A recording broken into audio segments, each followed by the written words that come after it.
Good morning, Bears. Good morning to all of you. Playing with some new effects in the OBS today. Nothing spectacular. And we have two in here. Hey, how about that? That's a good deal. I didn't think there was anybody here yet. Well, welcome. Glad you're here. Howdy, howdy, David. Yes, we were waiting a little bit to see if anybody popped into the room. And how about that? We got some folks. Good deal. Well, thanks for bearing with us. We're working out some technical issues, and by we I mean myself. So working out some technical issues, resetting everything up, because I took most of my stuff with me down to Nashville this weekend. Went on down to good old Nashville, Tennessee for a music expo that they were hosting down there at the SAE Institute. And those guys teach production and sound engineering. They teach songwriting. They have courses in all sorts of this type of stuff, how to work with different music production software. Hey, Ryan, good morning. Glad to see you. Yeah, they have a variety of different things that they'll work with to help the average musician get a more of an understanding of what it's like to work within the music industry. Really, really good, meaty stuff to deal with, and I've got a whole bunch of ideas on how to apply it. So that's what I'm going to be spending some time on today. I had some thoughts while I was on the road, too, that seemed like they might be directly applicable to bears and bears that want to put out content of some kind or another. So hopefully discuss some of those kind of things today. You may be able to notice that we're at an odd angle here today. I'm working to try some different stuff at the studio, and who knows, when you tune in tomorrow, there may be some even far more different things than what you're seeing today. It is a late start today for those of you that are just coming in. I don't think there is anybody just coming in. There's 5 in the room, which is cool. Welcome, everybody. Yes, I know it's like way after 9. I was actually ready to go a while ago, but I was waiting to see if anybody showed up or popped into the room first. But yeah, clearly with it today. I don't know if anybody caught the intro, but I'm putzing around with hitting the wrong thing to transition to, and it was cracking me up. So enjoying being in this early stage still, this intermediate stage of developing a better sense of how to do these shows. Yes, I know you are, Kodiak. Listening to see if there's any more ums for you to pluck delectably right out of this stream. I have no doubt.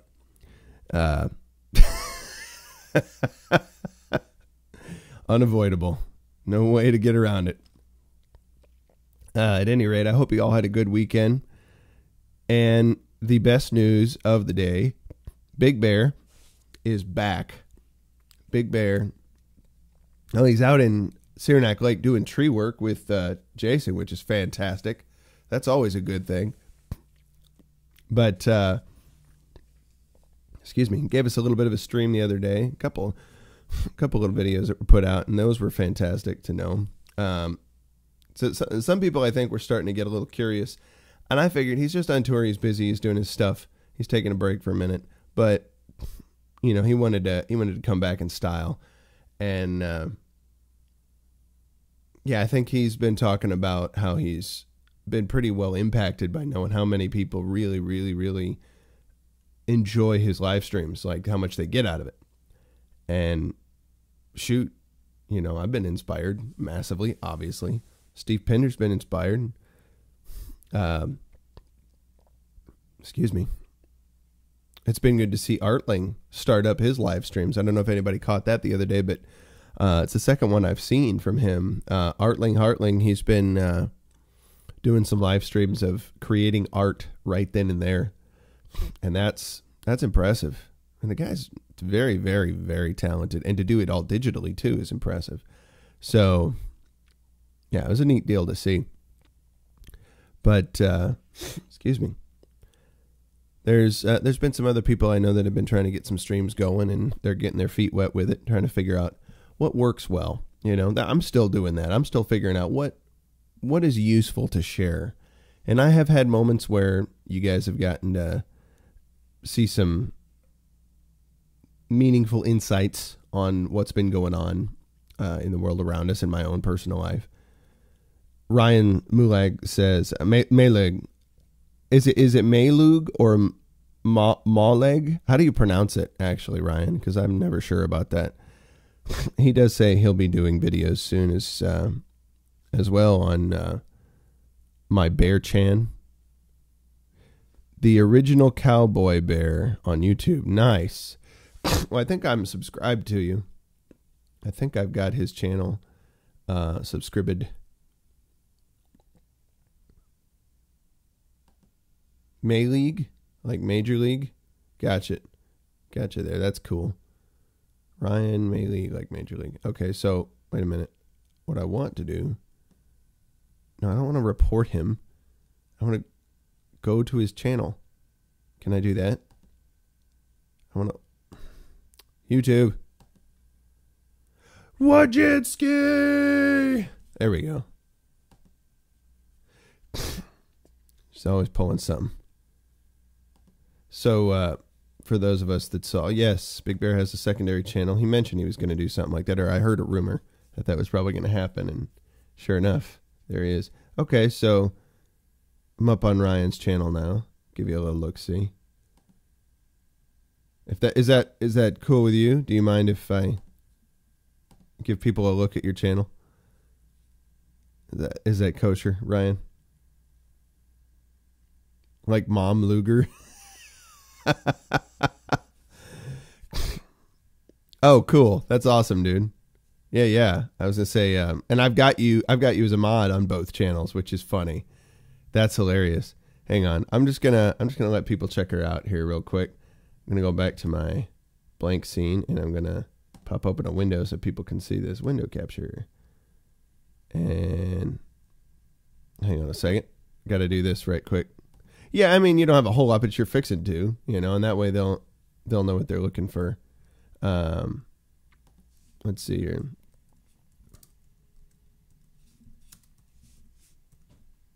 BOYBEAR. There we go. Oh, never mind. I guess it didn't work. Well, I was going to do something, but it doesn't look like it wants to cooperate.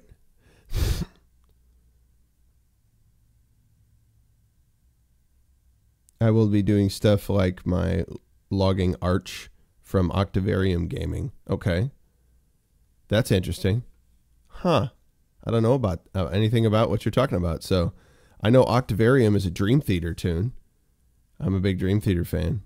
So noise. There's the link. That's what's up. That is what's up. Well, yeah. Check out Cowboy Bear's channel and keep watch for his content. I'd be definitely interested to see it. Definitely interested. That'll be awesome. Always keep a lookout on Kodiak's channel because Kodiak always has hilarious stuff. There's never not something hilarious on Kodiak's channel. Yeah, I was looking again at some of the fly bit the other night just because it was killing me. It was cracking me up so much, man. And I'm very grateful for that. David's the first sub. I thought I was the first sub because I subbed to both of those channels. Could have sworn. Let's see here. I guess I was wrong. Guess I need to fix that, huh? Need to get my behind in gear. Sub to Cowboy Bear's channel. Well, guess what's fixing to happen right the heck now? Hopefully I'm not destroying the stream thingamabob. Oh, so I am the second. All right, that's cool. I see how it is. Now you got two. How about them apples? Right? All right, what's fixing to happen here? Oh, Davy Crocco's got a new video up. He's got always interesting stuff, too. Definitely check out Davy Crocco. This is how we help bears. David Walsh, Chicago Bear. He's always posting some funny things. Sometimes I have no idea what he's posting, but sometimes it's pretty darn funny. I got a new subscriber came in during the weekend here. Space Case Bear. Thanks, Space Case Bear. Appreciate that. We're moving on into the to the 100s here. That's getting good. Captain Mike Milani, he's been on the channel checking things out before, and he had a stream up about how to create music. So that was interesting. It told me I was second, Kodiak. Oh, you're funny, guys. That's awesome. Let's get some subscribership to these channels. That's always a good thing to do. You know, it takes a second, and then you just get info. You know, if you don't want to look at it, you don't have to look at it. You know, it's not for you. That's fine. But you support a bear. Nothing wrong with supporting a bear. It's a good thing. Get us all through tough times.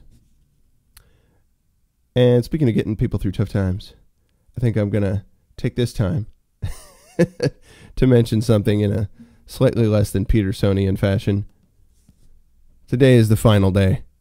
Today is your last chance to grab up your ability to just wear it and let people know your contempt for communism and your love for Chunk.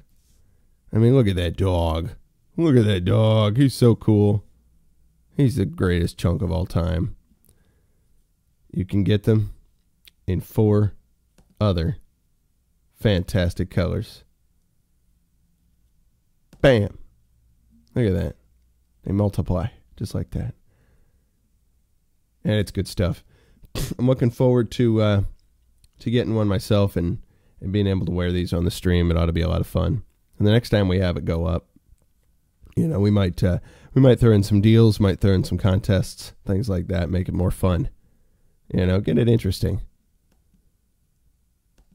And while we're at it, while you're busy trying to love a dog, I want you to also consider what it might mean for you to love an ugly man.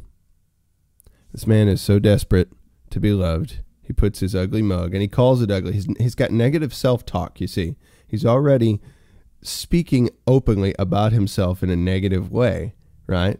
So that tells you right there the self-esteem has to be fairly low, right? But he thinks he's going to do a service to all of you by trying to raise your self-esteem, and you can drink your coffee and say, well, at least I'm not as ugly as that guy, right? At least I'm not hoarding shekels, you know, and plastic ones at that. You know, at least I have some degree of self-respect, you know, and, oh, you know, I seem to have a friend who's decided to pop by. Sir, did you have anything you wanted to share? Doctor. Well, yes, I mean that's pretty horrendous. You're doing it again. You're giving this person a platform. I mean, it's pretty awful. I mean, he's miserable and he's wretched and he's ugly in his own right, not just externally but inside. I mean, clearly he's just no good as a person and is beaten down and run over mentally and emotionally. I mean, what kind of psyche do you think a person like that has? I mean, come on. Don't buy this mug. That's a start. That's a start in the right direction. Treat yourself like someone you're responsible for caring for. And don't buy this mug. It's not a good idea. It's not. Hey, all right, Dr. Peterson, you can come back, but you can't just like take over here. Well, you did give me that. No, come on. I know I let you have some time to speak, but go eat a steak. Go chill out, and you probably haven't slept for 25 days. Go sleep, and then we'll talk about it more. All right. I appreciate the time though. All right, doctor, and you're welcome to come back, but let's do it when you're a little less, you know, not out of sorts. You know, how would I put that? I'm not so sure, but I don't think you are either. So thank you, doctor, but come back another time. It'll be all right. All right. So yeah, when Dr. Peterson's gotten some rest, maybe he'll have some more positive things to say about your mug. I don't know. Possibly not, though. You know. He ties up Asians in the back of his truck. I mean, what kind of a man is that? Oh, I was. Hang on just a minute. The dogs are barking at you now, Dr. Peterson. You got to stop. You got to stop. Okay. All right. I'll get some sleep, I suppose. Maybe I could have a mushroom. Perhaps I could eat that, and that might help me sleep. Yes. Have some psilocybin. That's probably in your best interest, right? That's what you need. At any rate, the dogs are, I guess, less than thrilled with Dr. Peterson right now.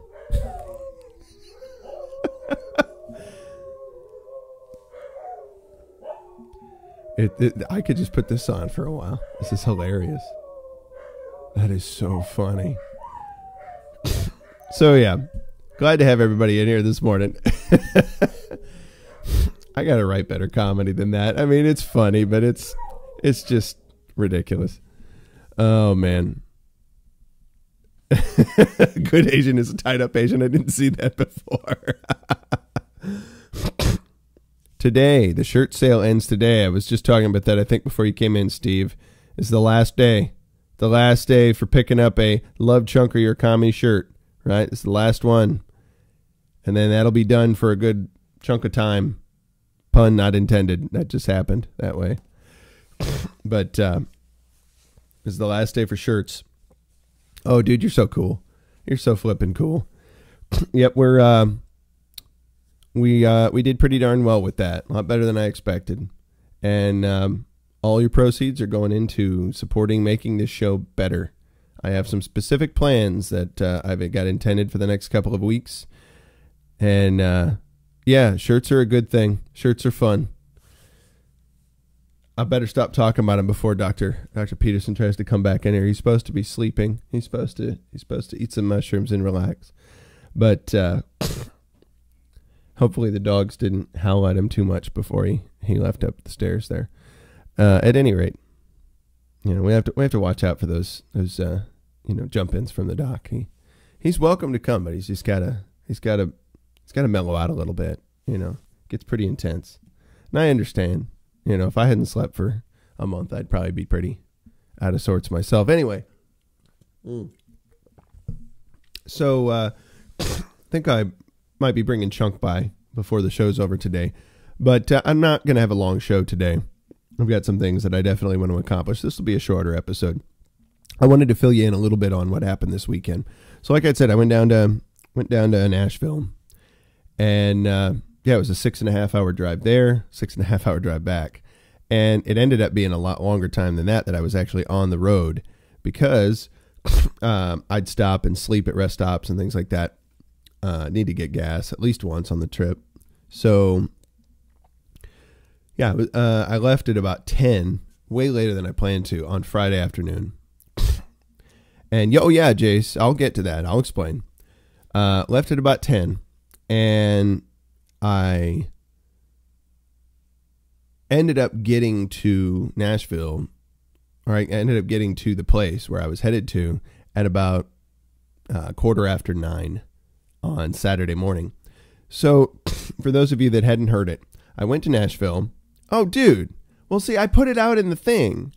For people who might be musically inclined in any way, shape, or form, last week I was talking about this. I wish I'd put it out sooner. I bought 2 tickets to go to this all-day expo, a music expo that was being held at the SAE Institute in Nashville. And there were seminars, or basically classes, being held all day by various different people that were professionals in the music industry, people that were Grammy Award-winning producers and recording engineers. And they were talking about all sorts of things related to, hey, Liberty Snake, good morning. They were talking about all sorts of stuff related to music creation and production. And I wanted to learn much, much more about this. I got to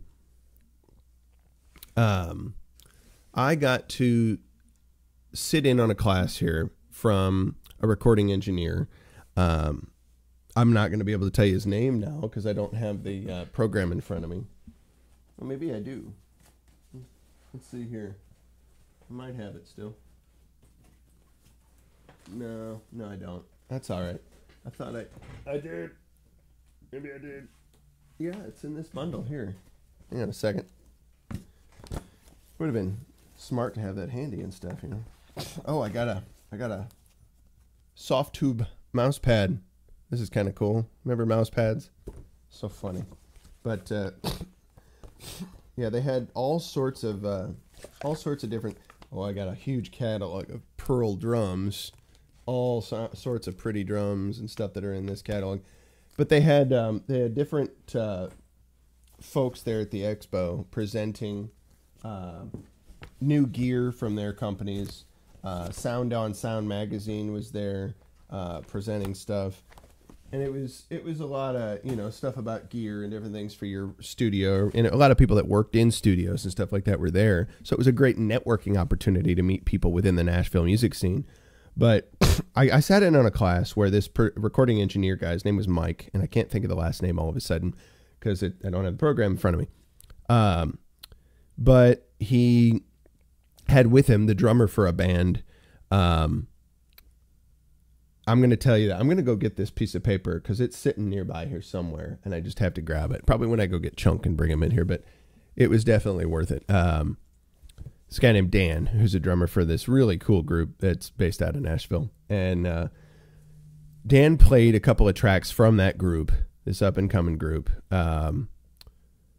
And Mike, the recording engineer, showed us how they record. Say they did one tune that they recorded in Dan's basement, the drummer's basement, with just a handful of mics, maybe 4.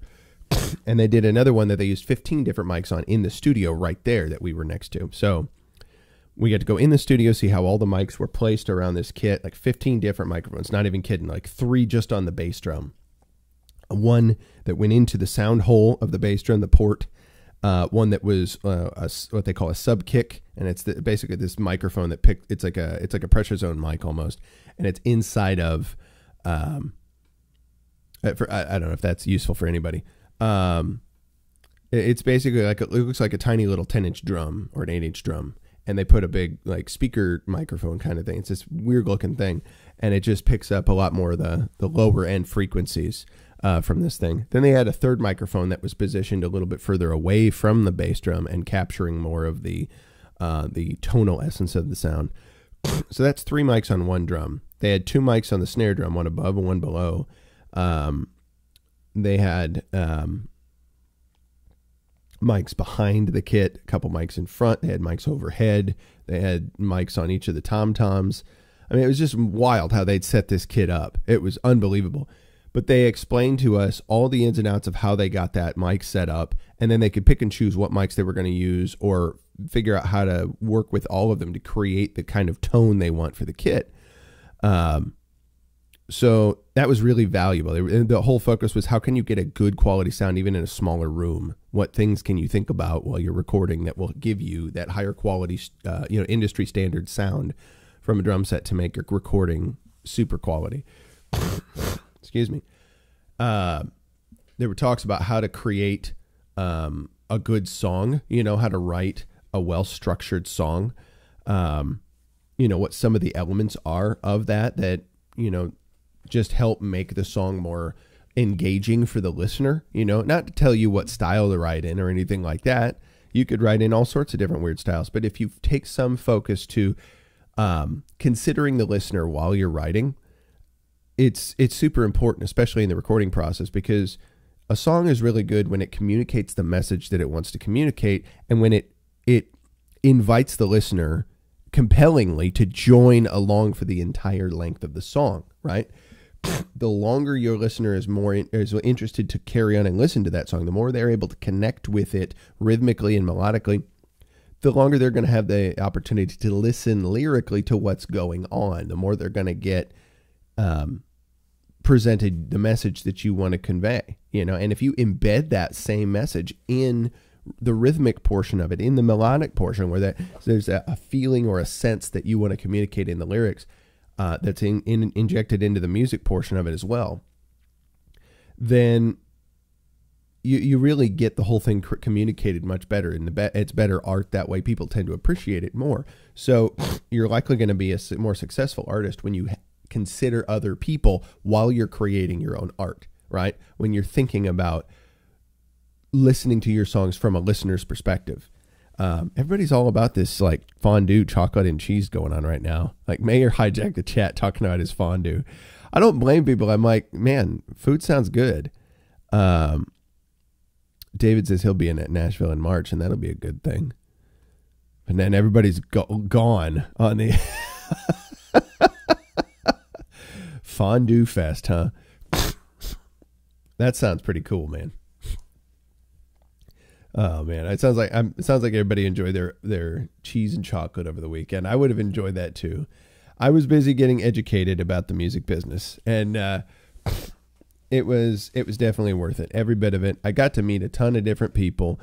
I think the keynote speaker at the end of the seminar was probably the coolest bit, because he talked a lot about how the music industry is functioning and how we're shifting away. No offense, David Analog Bear, but we are shifting away from physical mediums, to put stuff on. People barely even go and buy CDs anymore. Though, yes, there is a little bit of a market for some vinyl, but it's like comparatively to a lot of the other stuff, it's nothing. Like I could make an album and release it on vinyl. Unless I have that super targeted to a specific niche market, it's probably not going to sell that much. Right. But largely what they're doing now with music is streaming. Now, some people will say, well, when you do streaming, when you upload your music to a streaming service, they're only going to pay you like a tiny percentage. And it's true. They do tend to pay the artist that creates that music about the same as what they'd make when they got radio play. I mean, it's literally, for any time that a song of yours is played on radio, you're going to get about that same amount. But one of the things that's beginning to change with that is the use of this blockchain technology stuff. People have heard of blockchain when it comes to cryptocurrencies and stuff like that. Like Bitcoin or Ethereum, or Litecoin is another one. I have a very small, very, very tiny little investment, like way less than $100 in Ethereum Classic is the name of one of these cryptocurrencies, right? And it's likely to increase in value toward the holiday season, right? It seems to have had a history of doing that. Like as of last year, it seems to have really struck a chord where it picks up a lot more in the Christmas time. We'll see if that repeats this year or not. It's not exactly predictable, but it does make some logical sense that people are going to be doing more trading of things at that time. It's maintained a fairly steady value, anywhere between, $10 and $20 per coin. And it usually rides to the lower portion of that. Hey, Debbie, welcome. Glad you made it in here. And Mayor and Glampin and Kodiak and I believe I saw Steve up in here earlier. There he is. I knew he was here. David's here too. Yeah, I'm grateful for everybody who's in here today. It's always a good thing. It's a Monday, and I'm way late getting in here. And that I'm explaining part of why. So Nashville. This keynote speaker guy, who's a big dude, I guess, within the music industry, big producer guy, but he's done all the different jobs. He came up, worked his way up, and has now owned multiple different companies. So he's a big mover, shaker, I guess, in that area. But interesting cat, really interesting to listen to what he had to say about this. So streaming is the thing, and they're only paying artists a small percentage of it. But with the blockchain technology, they can now use blockchain basically as like a digital form of ledger, right? And it can be used as more than that. You can basically create what they call a digital contract that is connected with any music file that you share or that you allow to be streamed on any streaming service, like say Spotify. They're working this out where you post as an independent artist, you post something to Spotify, a track of music or something, right?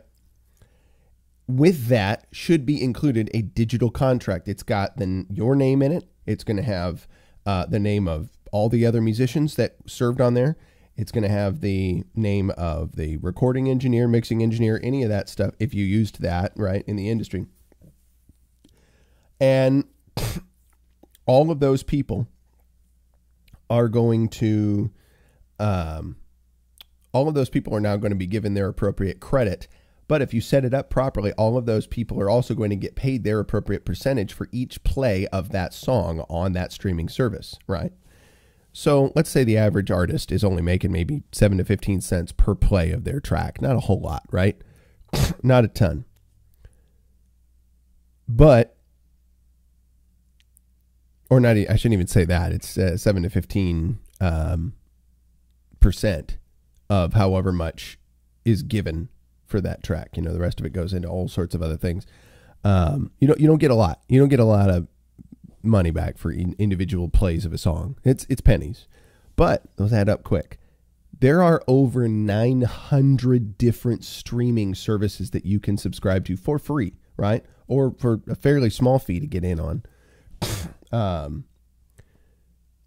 You can upload your music to a whole bunch. And so what you need to do is become aware, if you're a musician or some kind of an artist, right? And you want to put your stuff out there. Like Akira the Dawn. If any of you haven't figured out about Akira the Dawn yet, you need to go subscribe to his YouTube channel. He's got great stuff. And I'm sure he's got his music out on tons of streaming services too. But he will put up a live YouTube feed daily. And he'll be streaming his music, right? Just streaming tons of different stuff. And that's fantastic. That's awesome. People constantly able to get aware of his stuff, building the strength of his YouTube channel, because he'll be doing streams that last all day long. Just audio, right? And the visual is just, you know, album art related stuff that plays, an animated image or something like that. But it's way cool. It's way cool. I mean, that just makes too much sense. And he's building his exposure. He's building his brand that way. But he has probably several other places where he's got his music uploaded to that people can stream it from, right? And he's probably got links to a lot of those different places he can stream from. So you have the ability, by just good footwork, to get out there. You can make a good income from doing this. I figured it out. If I got a full album done, and I got just that album, right? Well, let's say I just did one song. Let's say one song. And I put that song out on 100 different streaming services, right? And I got one play per day on each of those 100 streaming services. How much money is that? I believe it's $15. $15 a day, right? From one playback. If I made 15 cents per play, right? If that was the deal. If I made 15 pennies per play of a song. And it may not be that much. It might be less than that. But let's just say it was. And I have 100 streaming services. It gets played once a day on each service. That's $15 a day, right? It ends up being like 400 something a month. What if I have a whole album? What if I multiply that, say, by 10 times 10 songs? That 15 now becomes 150, right? That 15 now becomes 150 a day. What's 150 across the course of a month? Let's say times 30. Hang on, I'm going to tell you. I have a calculator. I don't do math in my head too well. Not that fast. 150 times 30.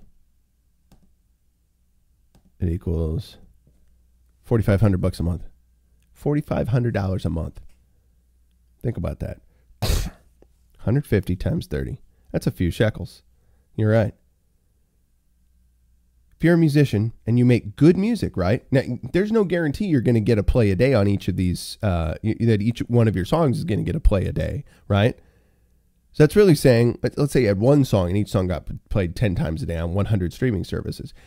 It will take you time to get to a point where you have that much content put on that many streaming services, right?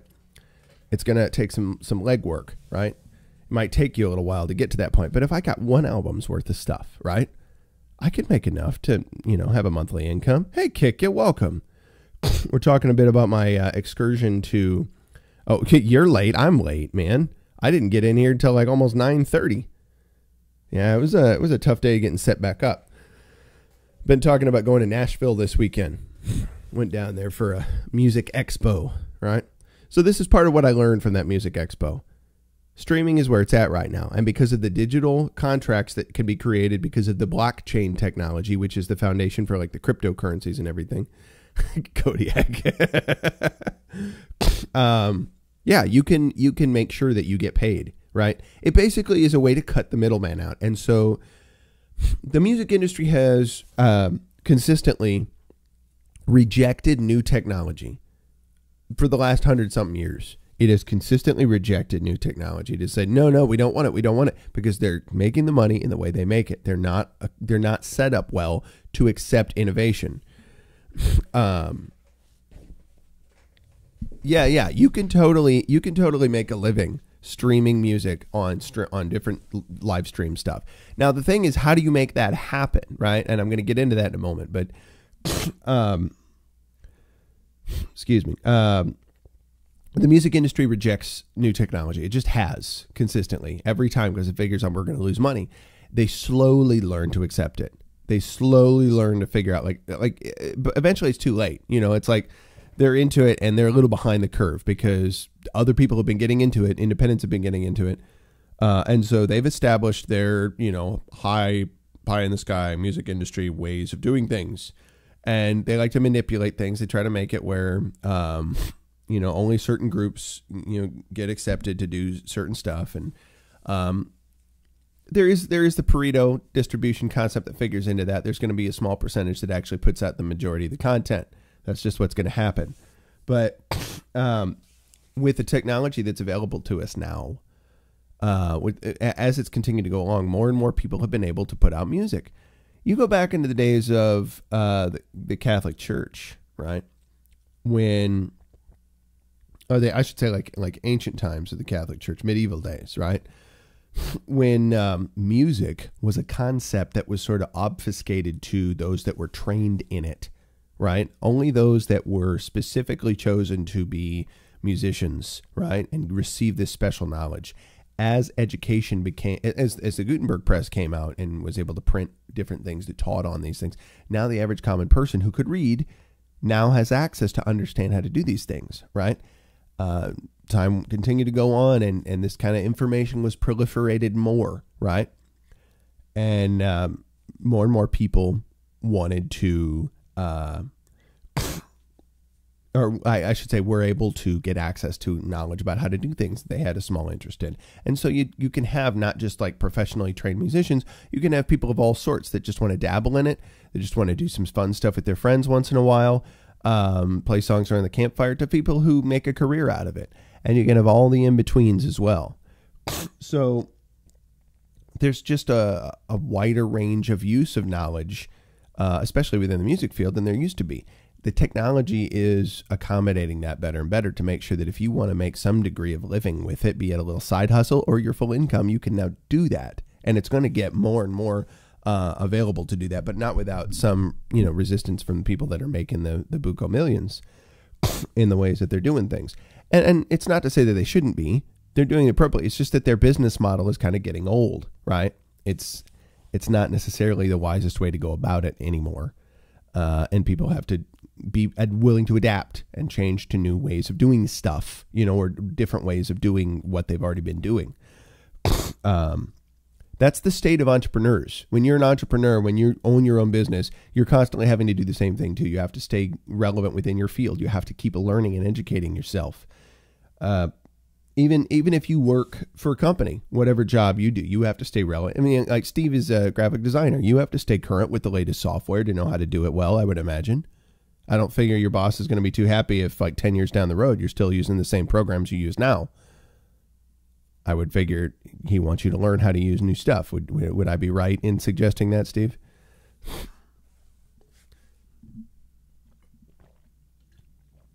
Oh, excuse me. Or he may not be listening or able to text back right now. Okay, there he is. I figured I didn't know if you were free to do that. But yeah, we have to stay current in our fields. I would suspect it doesn't matter what field. So the people that already have their engines set up in order to earn stuff, some people get accustomed to doing it those ways. Oh, Steve says we constantly have to keep up with the new software and new trends. Yes. It's a never-ending deal. It's no different for musicians. It really isn't, because there's all sorts of new ways to do it. And here's the big butt kicker from all of this. One of the biggest things that I was learning about in this whole weekend, the robots keep getting better. Nice, Robot Bear. That's appropriate for you to say. The biggest thing I took away from this weekend was what the keynote speaker had to talk about. obviously, and how the music industry functions, and how I can be getting busy making my living just by getting even one album's worth of content, even one song's worth of content, as long as I'm willing to do the footwork and go create accounts for various streaming services. And the more streaming services I get myself on, the more I can make. You know, even if it's only $15 a day, right? Even if I only start there. But every new song I get put out there, the more awareness I have within that streaming services community, right? I started this 3 months ago, and I have almost 110 subscribers. Figure that one out, right?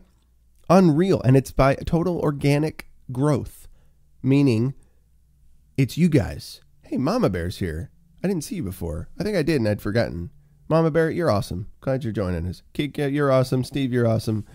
Robot Bear's awesome. Hang on, I'm going to go for a roll call. I haven't roll called people for a minute. Who have we got in here? I was roll calling it a minute ago, but I want to legit do it. Mayor's in here. Debbie's here. Best answers. I said kick ya. David, Analog Bear, train ya. I can't even speak. Jace Bang Bang. He was here. May not be still. I don't know. Clampin. Clampin Bear's here. I said Mayor. Andrew J. Kodiak, of course. Man, it's a lot of Steve Penderby in here. Jeez. A lot of Mayor. There's 17 of you in the daggum room, so there's plenty of people here. I just don't like leaving people out if I can help it. Sometimes I can't.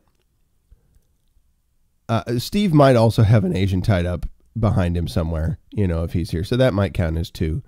Oh, of course, no, that Asian's busy off on tour with Owen Benjamin now. Busy doing his new job. Well, Cowboy Bear counts as another one, so that works. Yeah, we got Cowboy slash... excuse me. Pardon me. Cowboy slash Ryan Mulek. There's Ryan. Yeah. Way cool. All right. Just wanted to know how many bears we actually had here and which bears they were. I'm taking the census of the bears. I'm going to be knowing your name. I don't know why I'm having Boris and Natasha voice. Dom is feeling the agony of defeat.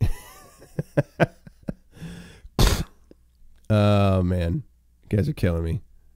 Well, you know, I try to get cool kids up in here. That's what's up. Tommy Lee is elite now. That's legit right there. In fact, I don't know if people saw it. Anybody catch Big Bear's stream over the weekend? Showing that he is alive and well and returned to the land of the living, the land of the YouTube streamers. That is so cool. Oh, Dom lost a fantasy football team. That stinks. I bet he's loving life right now. Yeah. He came from being a tied up, nail salon owner to now being a photograph guy on Owen Benjamin's stream. I made that up. He's not a nail salon owner. But let's see here. They pulled down the new channel? Are you serious? They pulled down the flipping new channel? That's hilarious. That's so funny. I mean, it's horrendous, but it's hilarious at the same time. Yeah. So that's pretty stupid. He played some music, I think, in that video too. Owen did. It was on the radio. He let that go. Man, getting WOJCICKI. Hashtag let Big Bear stream. Keep it going. This will not go down until the WOJCICKI fascism has been conquered, right? Man, unbelievable. It's got to stop. It's got to stop. Unless you see all videos involving bonobo monkeys involved in mating practices removed from YouTube, unless you see that happen en masse, then there is zero legitimacy to that. It's absolutely wrong. Equal usage of or equal enforcement of your terms of service. Period. Or we're going to find you.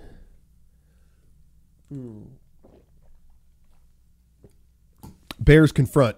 That's what that is. Bears confront. Crowder confronts and bears confront. Of course, we are not in a position to fly out to YouTube headquarters and demand to see Susan Wojcicki and tell her David Attenborough will be out of business. Is David Attenborough even still alive? Man, I remember like Monty Python was goofing on David Attenborough back in the 70s. Like, that dude's been around for a minute. Yeah, clearly they have him flagged. They have like a, there's got to be human intervention. Like, oh no, we got to fight for that Owen Benjamin guy. I can't let him get in. You know, Jack Dorsey's like on his phone too. He's like, look out for anything Owen Benjamin related. It's gonna go down. You know, the FAGS is all watching him. Excuse me. I wonder if Apple's gonna knock his podcasts off. I wonder if he's going to get the full Alex Jones treatment, especially now that he's been on Alex Jones' show, right? Going to get full Alex Jones treatment. Now, James Woods. Who are we talking about? Are we talking about the James Woods? Tell me about this, 'cause I saw something about that. Is this the actor James Woods that's been around for years that what people are talking about? Is that what the James Woods thing is? Okay. What happened with James Woods? What went on with that? Because I didn't know. Tell somebody, the actor. What happened with him? He spoke against the liberal ridiculousness. I know he's been more of a conservative for a while. But, oh, really? Huh. Shocker. That's funny. You jest well, Mayor. That was funny. I was cracking up. He posted a meme and got banned because he wouldn't take it down. Wait a minute. This isn't the EU? Or is it? Thought I heard a dog making noise upstairs. It probably was. Hard to get a guy with a 178 IQ to accept insanity. Well, yeah. Yeah. That would be difficult. That's interesting. I didn't know that. I'm learning things. So thanks for that, Bears. Bears keep me informed. Bears are my news source. Yeah. UNN. If you're not a subscriber to the UNN, go subscribe. I know Kikia is a writer for UNN. I've read one or two of her articles that were hilarious. So great. Gotta love your stuff, Kikia. Plenty of other good writers over at UNN as well. Gotta go check out their stuff. It's a good thing. And I think they have a process to be accepted as a writer. If you have a penchant for that, go check out Unbearable News Network and see if you could put a funny fake news article up there. Well, that's because Kiki's awesome. Kiki, I should ask you questions about marketing. Maybe we could get this stream doing better things if I talk to smart marketing guru Bears. Develop a strategy to grow the Big Drum Bearness. Yes, there we go. That's what's up. Kodiak got it. Mama Bear, you are always ready to applaud, and I appreciate that. If nothing else, you know, one of the best things you add is your applause for things. And I wouldn't reduce you to cheerleader by any means, because I don't see you that way. But I very much appreciate your contributions. They're awesome. Thank you. Triple clap. See, that's what's up. Harold Green is in the house, everybody. Show your love for Love Bear. Good to see him up in here today. Man, Harold and I could probably go off talking about a lot of the climate of bannage that's been going on. And Harold, we were talking about Owen Benjamin. He set up a new YouTube channel and posted another live stream over the weekend. He's back in Saranac Lake, New York, with his brother Jason, and the two of them were going out to do some lumberjack work. Because Jason does tree work out there, cutting down trees. And whenever Owen's home, he likes to go out and do that with him. But he was just saying, yep, I'm still alive. I'm still live streaming. So, yeah, good to see Owen back doing stuff. But his new channel got taken down like almost instantly, or doesn't have live streaming capability or something, like almost right away, within less than a day. He still doesn't have live stream capability on his current channel. So that's why we have hashtag Let Big Bear Stream. We're going to keep it up until WOJCICKI gets the head out of her backside. So I don't expect that'll ever fully happen. But we're talking about it nonetheless.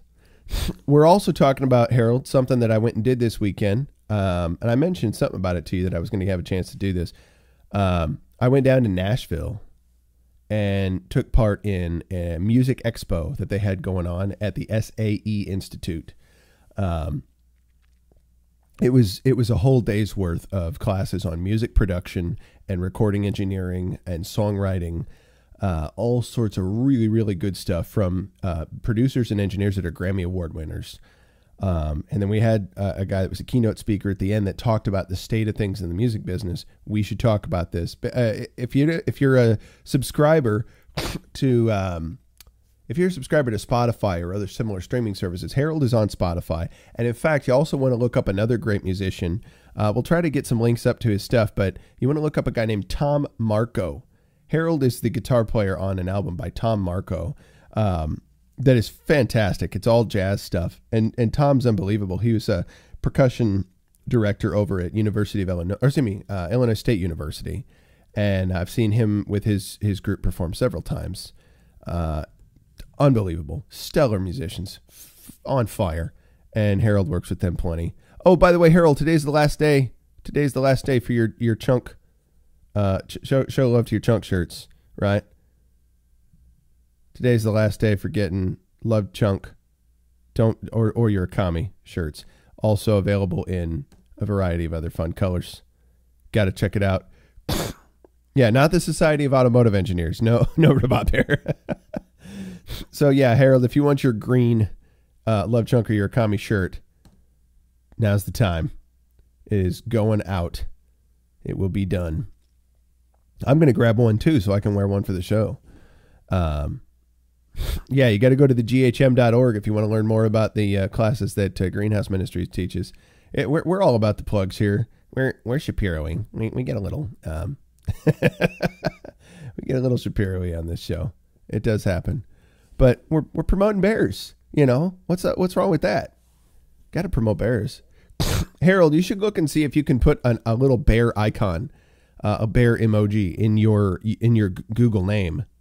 Or if it'll let you do that on YouTube, like how you subscribe to your YouTube channel, if it lets you add a bear next to your name when you come up, and that'd be cool. That'd be a fun deal. Or put the word Harold, or like Love Bear next to Harold Green whenever you show up on YouTube. That'd be fun. That'd be awesome. People would know what you're talking about, but non-bears wouldn't know, but then they could learn. At any rate, yeah, he may not want to do that. But so yeah, we got to talk about streaming services at some point because Spotify is one of many, and apparently there's over 900 different streaming services. And if you systematically build a way to put yourself on all these, right? Let's say you just got 100 and you have one album. Your album has 12 tracks on it, right? If people can stream your album and you get a play of each of the 12 songs once a day from all 100 streaming services, think of what kind of income that could be just from the streaming plays. That's a good deal. That's something that I'm going to begin to work on and develop. But at any rate, this whole expo they had down there was unbelievable. Some great classes on how people built some really impressive songs and how they went about making connections with people to create stuff, right? It's not always like, it's not always a specific path, you know, to meet up with new musicians and create stuff, but wherever you find an opportunity, turn that opportunity into something amazing. And it depends on you. It really does. The environment now is it's so huge.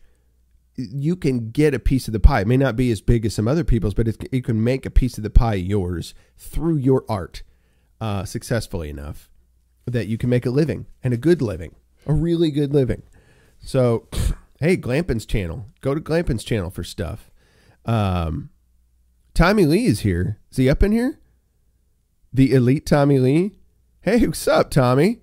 You're not tied up. That's a good thing. I'm glad to see you not bound and gagged in the back of Pinder's truck. Hope you're enjoying being on tour and that you've had a good time with all the bears. That's very, very, very cool. You're legit, man.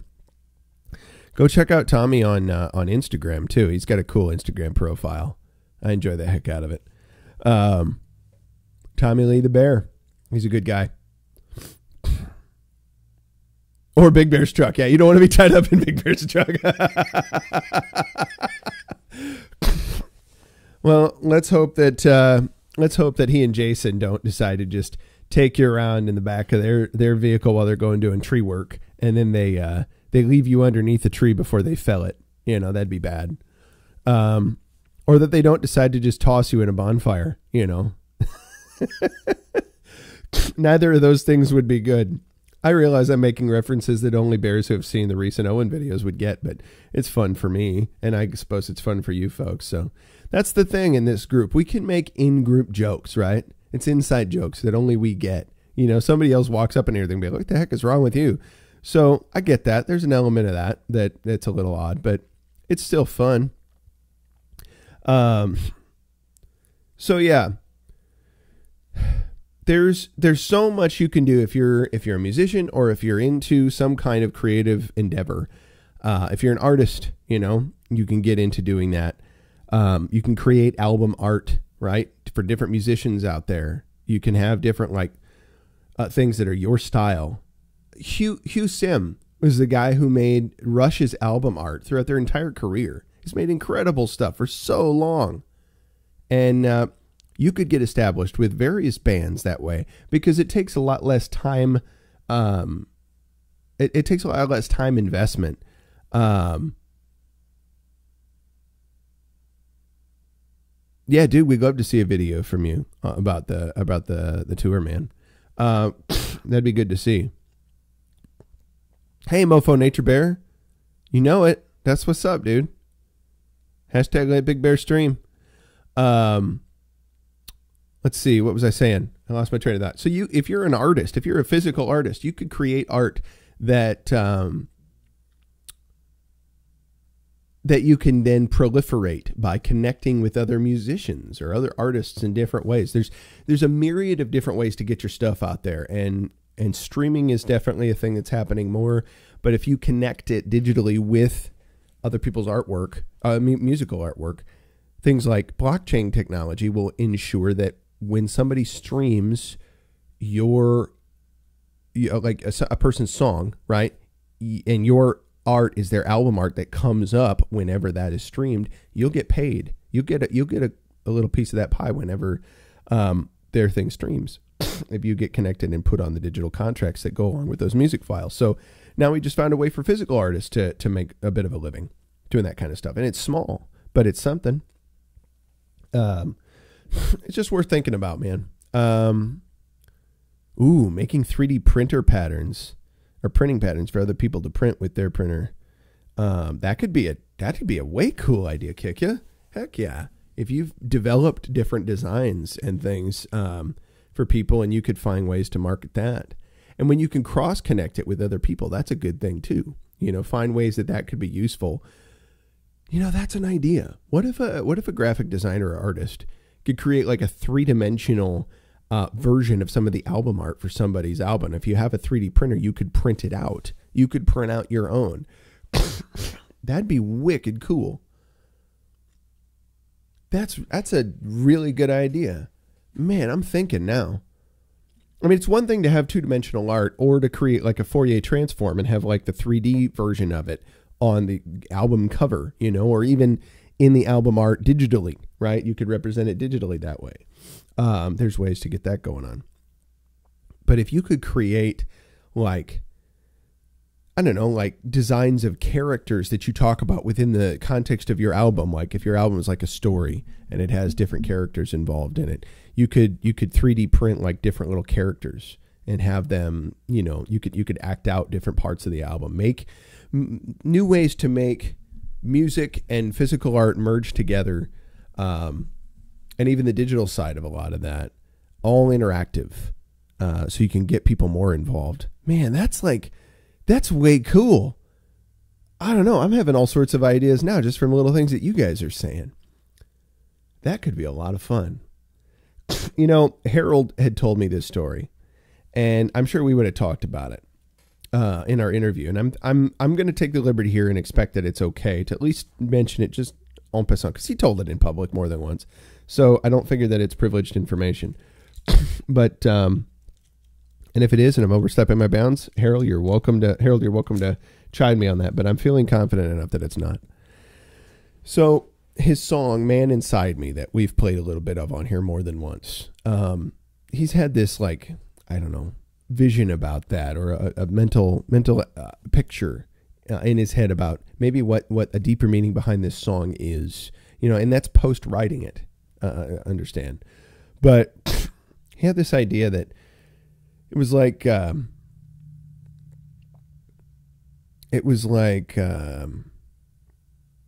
talking about his relationship with God, throughout his life.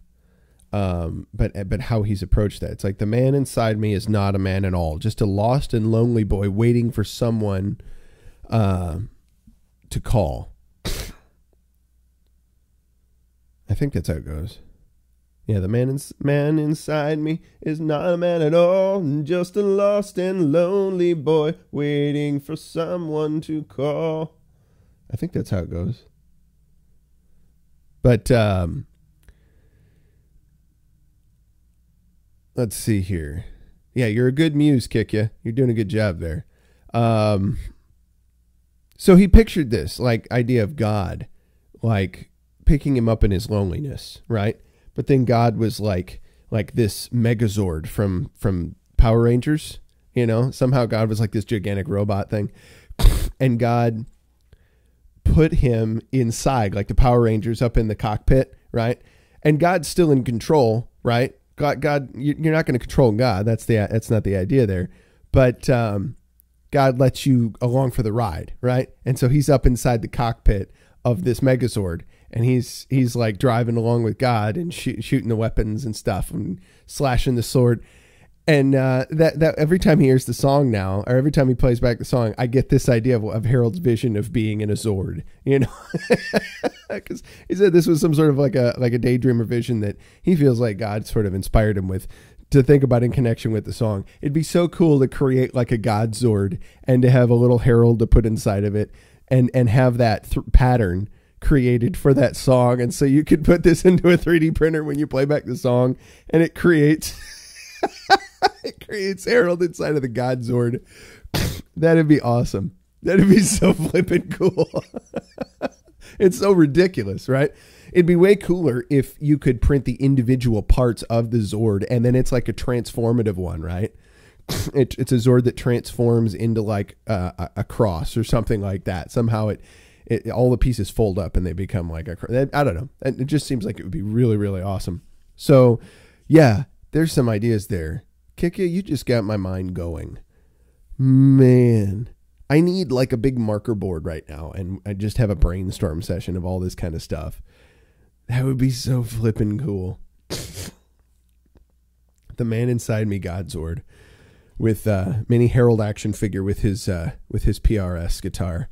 Or no, that's not his favorite. What's his favorite? He plays is his PRS his main go-to axe? Harold's not here now. I think he had to step out, but I know he plays his PRS a lot. But he's got some others that are favorites of his. His go-tos. I think he's got an old Gibson 335. It may not be a 335. It may be something else. I know he's got like a semi-hollow body. Not sure. He's got a number of different great guitars, but I don't remember which one he used on that album or on that particular song. I'd have to ask him. But it'd be cool to have that print out along with him. That'd just be interesting. So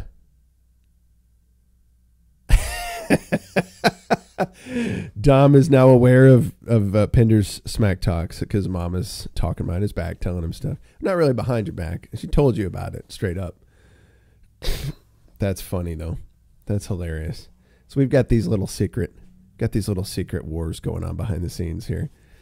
You guys kill me. I miss the Bears. I miss hanging out. We're gonna get this show energized and back into a new mode this week. I got some tasks this week.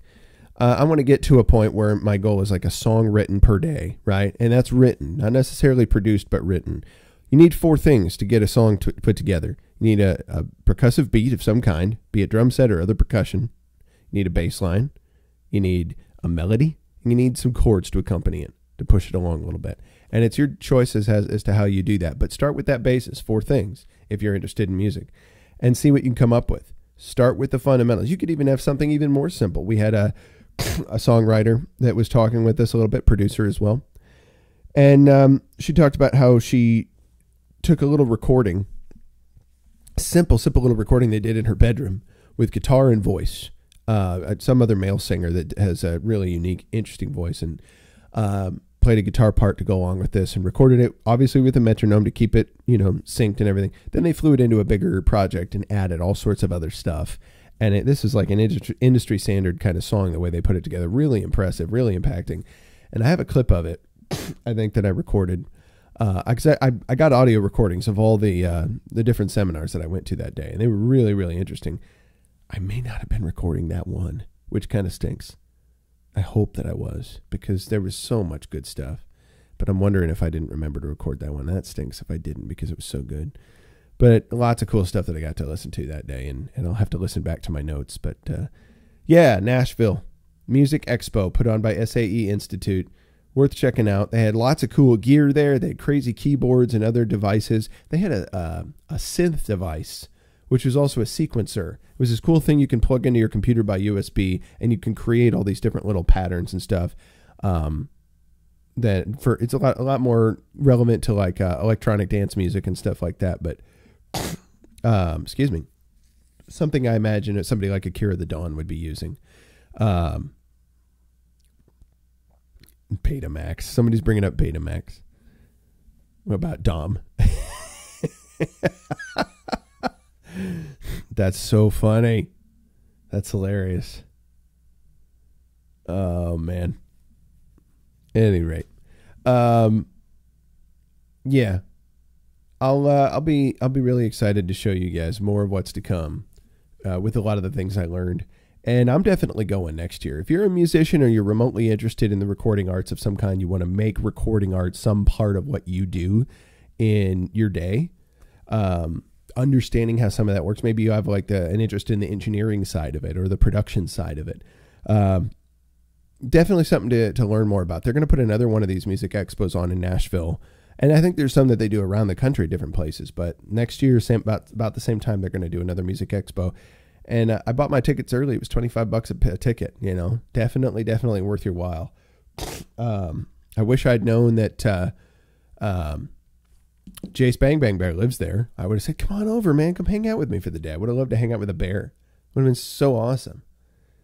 But nevertheless, I met so many cool people that day, and I've got to make contact with a lot of them, see if there's any opportunities to work in Nashville, do some studio work, or do it from here, one of the two. But there is a studio locally. Well, yeah, that's what Tommy would do. I mean, you can't trust people that would eat their own dog. It's Jason. Just kidding, Tommy. I'm messing with you, man.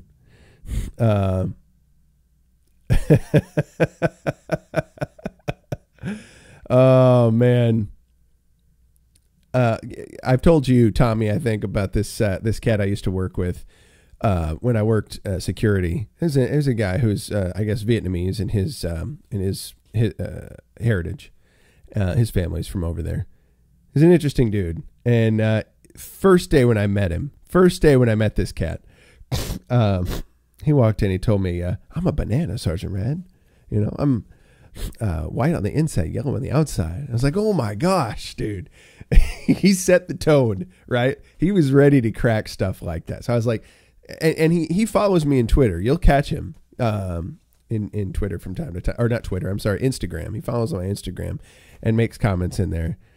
So definitely check him out. Tom, T-A-M. T-A-M is his first name. And he's Vietnamese heritage guy. He's a pretty funny guy. He's all into motorcycles and bulldogs. Likes that. And he's a dad. He's new into the dad thing, so he's a pretty cool dude. No, but he's He's not afraid to say things that some people would find slightly offensive. He's all about that. Because sometimes they just need to be said, you know, because it makes us laugh. Regardless of what our ethnic backgrounds are, we like to laugh. No, not Fam. That's not his last name. But close. Yeah, I won't dox him. I won't dox him here. I'll just let you know he follows me on the Instagram, so you can find him there. But at any rate, I've doxed enough people in this channel. Kick your nose. Oh, man. Well, you're a Hmong, aren't you, Tommy? You're a Hmong, man. I'm not going to mess with a Hmong. Hmongs are awesome. I'm a son, red on the inside. Oh, my gosh. You guys are cracking me up. All right. I tell you what, Bears.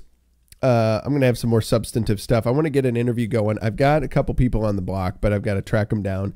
I don't know that I can get them in like live interviews, but it might be pre-recorded. And so I'm still working to figure out how to get that to work nicely, so it's not all choppy and gross on the channel here. But we're going to have some pretty cool stuff coming. Hooray that Big Bear has found a way to kind of put some more content out there, but screw YouTube. Down with the WOJCICKI fascism. Let Big Bear stream. He's going to be back. He's got his own legal team on the case, and I bet you if he needed the Bill Richmond would already been all over it. So he's probably got that on lock. You know, Bill's only half Asian, so he's at least cool. You know, at any rate, just kidding. I love Asian people. I do. Yeah. You guys have a great day. I'm going to get the heck out of here and go do life that I need to do because it's beckoning me. The life needs me to come to it. So until then, engage your mind, engage your body, and engage your heart. And I want you to seek to serve the ultimate purpose. Bears, I love you guys. Keep killing it. Keep being awesome. And help out other bears. Love you guys. Peace.